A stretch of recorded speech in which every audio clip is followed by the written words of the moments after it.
Hello everyone, this is Dr. Vishal Trivedi from Department of Biosciences and Bioengineering, IIT Guwahati. And in the course Cell and Molecular Biology, we have discussed many aspects related to the this particular topic. So, we have discussed about how the different types of biomolecules are interacting with each other, and as a result of this interaction, they are actually governing and regulating the different types of outcomes. The course Cell and Molecular Biology is being divided into the 12 modules, where we have discussed the different aspects related to this particular important topic.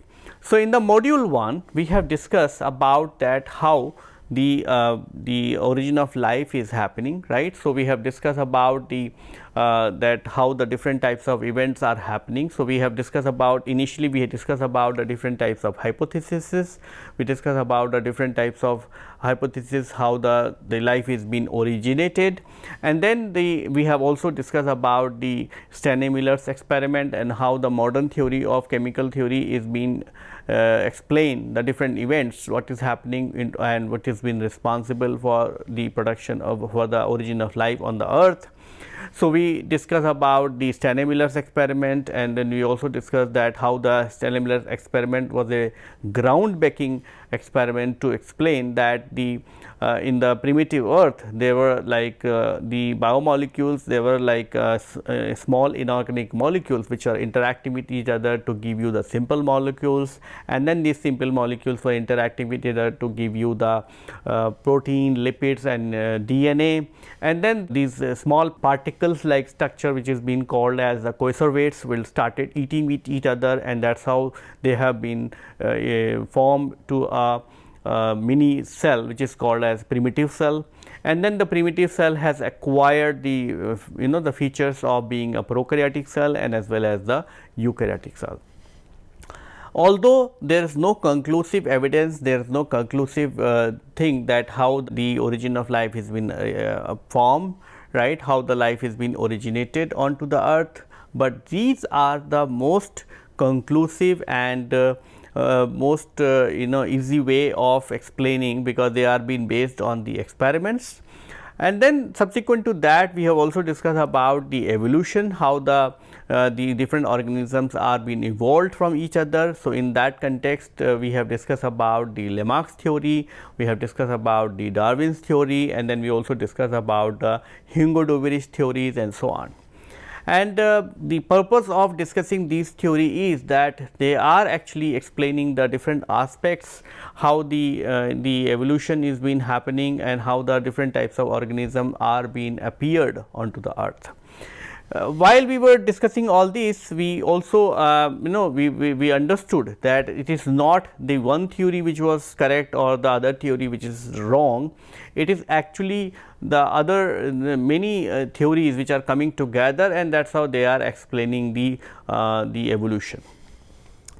And then we moved on to the module number 2, where we have discussed about the cell, we have discussed about the cellular structures. So, we discussed about the prokaryotic structures, we discussed about the eukaryotic structures. So, within the prokaryotic structures, we discussed about the cell wall. So, we discussed about the gram positive cell wall and the gram negative cell walls, and we discuss about the differences between the gram positive and gram negative cell walls. We discuss about the gram staining and so on.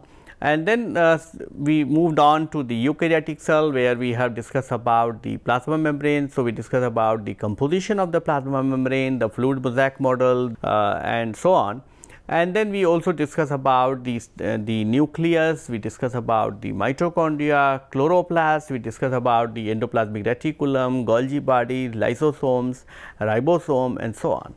We discuss about the organellar structures, we discuss about their composition, they discuss about their functions and so on.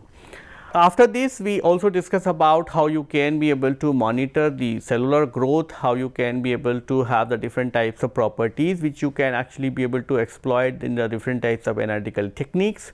And we have discussed about the simple technique like the like the serial dilution method. We have discussed about the enzymatic methods such as the MTT assay, and we also discussed about the some of the more complex system where we have shown you how you can be able to count the cells under the cell counter, and how that can be also used for monitoring whether the cell is growing or not. In this context, we took you to my lab and we have shown you a demo also how you can be able to even see all these experiments. Subsequent to that, we also discussed that what will happen if there will be a dysregulation, there will be a disturbance into the cell growth and so on. And in that context, we discuss about the apoptosis and as well as the autophagy. And then in the module 3, we discuss about the cell division, and we said that the cell division is the fundamental nature of all the cell. The intercellular organelle is a balance between the cell death and the cell division, and the dynamic number of cells for the tissue maintenance, right. The cell cycle has the 4 stages. We discuss about the cell growth, we discuss about the chromosome replications, chromosome segregations, and the cell division. The prokaryotic reproduce in a short span of time, and the higher eukaryotes takes the hours to reproduce, and the regulatory proteins which regulate the cell cycle in prokaryotes includes like the DNA A, HAD, sequence A and PAR system, and min protein and the FTS proteins. And the eukaryotes have the various types of checkpoints to ensure that there will be a transfer of stable genetic content, and the progeny while involved having the DNA driven checkpoints like the ATMs, ATRs, P53, RB and so on. Different combinations of the cyclin dependent protein kinases and cyclins are actually facilitating the progression of the cells through the different stages of the cell cycle and so on. The basic nutrition requirement of the cell cycle includes like the basic building blocks like the amino acids, vitamins, minerals, carbohydrates and so on. And then we also discuss different types of the various method of monitoring the cell growth, which includes like the direct cell counting method, turbidimetric method, spectrophotometric method, biochemical assays, imaging method and so on. And then we also understood the role of the cell cycle and its importance in regulating the different types of events, and in its role in not being developing the abnormal cells and the production of the cancer cells. Then the module 4, we discuss about the transport phenomena, right. Remember that the uptake of the cellular material is a very important phenomena for the organism to take up the nutrition, right. So, in that context we discuss about the passive transport, we discuss about the active transport. We have taken an example of the prokaryotic system, we have taken an example of the eukaryotic system. So, cellular transport we have is a very important and critical process that ensure the process cellular functions by regulating the movement of molecule across the membrane, right. And the different membrane and the surface layer forms the barrier and regulate the movement of molecule across them. Various transport processes and mechanisms are present in the prokaryotic system such as bacteria, or they are also present in the eukaryotic system such as the mammalian cells, and the main purpose of these transport phenomena is that they are actually going to provide the essential nutrients. They are actually being used for eliminating the waste product, and they are being used for regulating the ion balances. So, in some cases some of the ions are actually going to be thrown out of the cell and some of the ions are being taken up, right.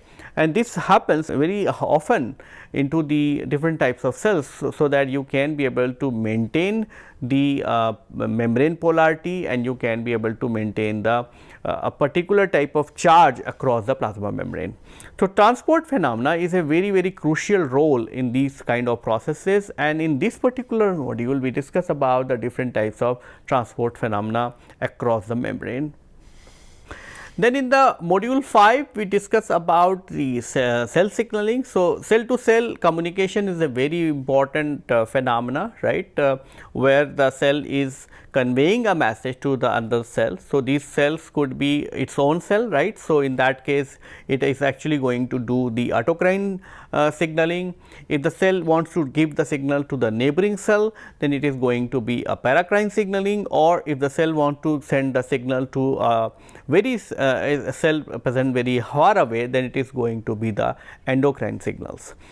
The cell to cell signaling is very important in terms of regulating the many types of events such as growth, development, aging and so on, right. And that is why it is important to understand these events. So, we have taken an example from the prokaryotic system, we have taken examples from the animal system, and we also taken an example from the plant system, and we discuss different types of signaling molecules.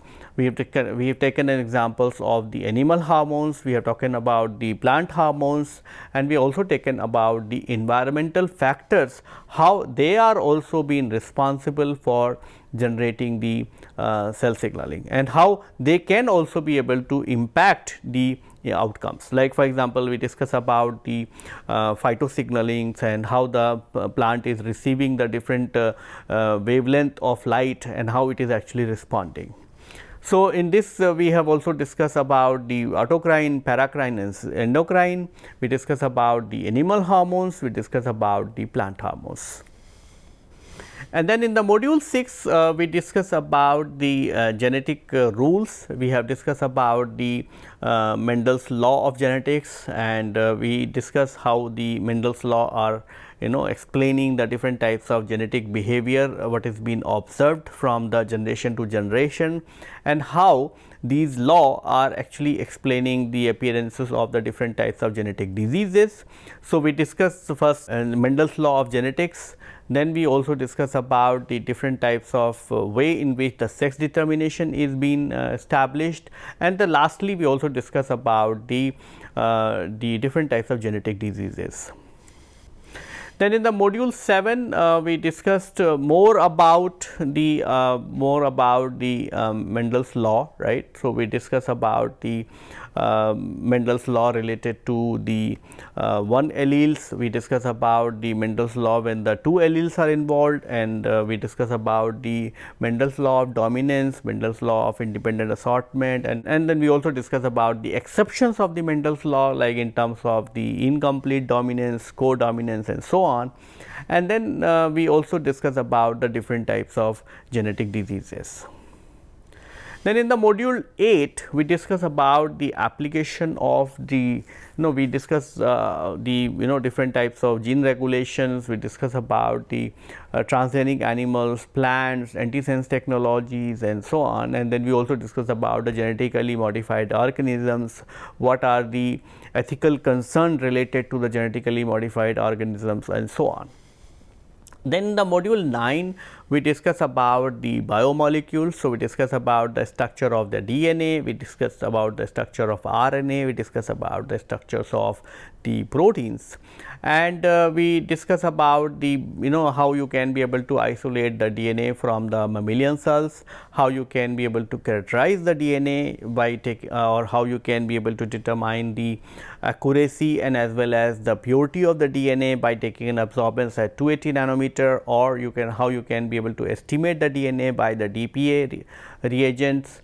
And then while we were discussing about the RNA molecules, we discuss about the general structure of the messenger RNA, we discuss about how you can be able to purify the messenger RNA using the oligo-DT columns or the the triazole methods, and we have taken you to my lab where the student has shown how you can be able to purify the RNA using the triazole methods.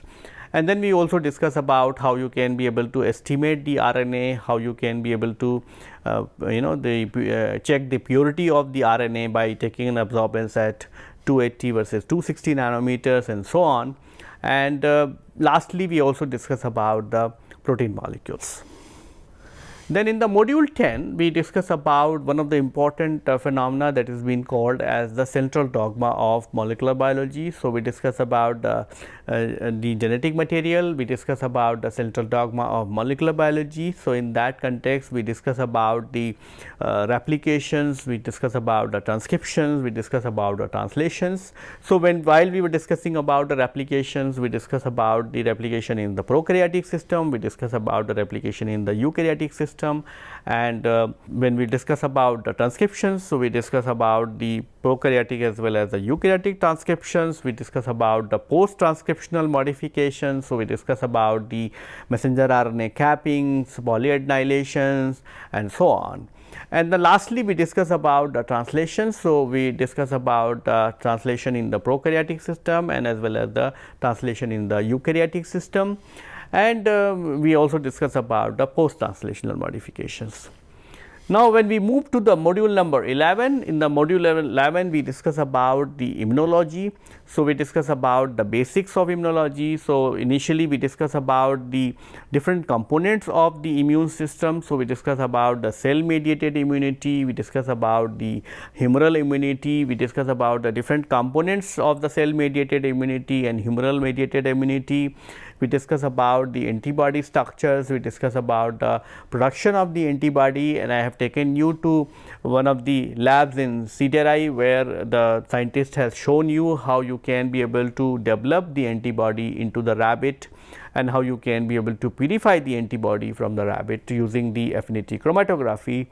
And then we also discuss about the interaction of the antibody and antigen, how you can be able to use that for developing the different types of assays. So, we discuss about the hemagglutinin assays, we discuss about the ELISAs. So, we discuss about the different types of ELISAs. So, we discuss about the indirect ELISA, direct ELISA and the sandwich ELISA. And we took you my lab for where the student has shown you how you can be able to use the sandwich ELISA for measuring the level of the one of the cytokine which is called as TNF alpha. So, and then we also discuss about the vaccines, how you can be able to what are different types of vaccines are being formed and what are their roles in giving the protections. And lastly, in the previous module we discuss about the gene therapy and we also discuss about the cellular factory. So, this is all about the different types of module and the content what we have discussed into the cellular molecular biology course, and the purpose of this particular course to give you a whole soul experience how the different types of biomolecules are interacting with each other and how they are actually being responsible for the different types of outcomes.